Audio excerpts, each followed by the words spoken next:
Ce sont des lits d'hospitalisation, des pèse-bébés, des matelas, des tensiomètres et bien d'autres matériels sanitaires d'une valeur de 25 millions de francs CFA qui ont été offerts le week-end dernier à 3 centres de santé de la commune.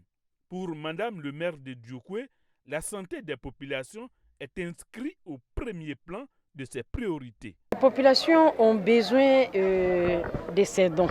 Si je savais qu'il y avait la réhabilitation de ce centre, on allait attendre faire la réhabilitation d'abord avant d'offrir le matériel. Mais ce n'est pas gâté. Ce n'est pas pour le centre seul.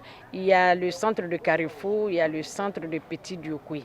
Les populations en ont besoin. Dès demain, je vais ouvrir le centre de Petit Dioukwé et la réhabilitation se fera incessamment. Ensemble, nous allons réussir le pari.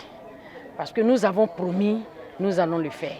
En recevant ce matériel sanitaire, le directeur départemental de la santé a salué les actions de Madame le nouveau maire en faveur des populations. Toutefois, il a plaidé pour l'équipement du centre de santé de Petit Dioukwé, la clôture de celui du quartier Diaye Bernard, ainsi que la réhabilitation du centre de santé de Kokoma. C'est une grande joie que je ressens ce matin. Vous savez que c'est un geste d'une grande valeur. Comme elle a si bien dit, c'est pour vraiment soulager notre population. Comme je l'ai dit dans mon intervention, ces dons de 25 millions vont soulager les centres de santé de Dioukwé.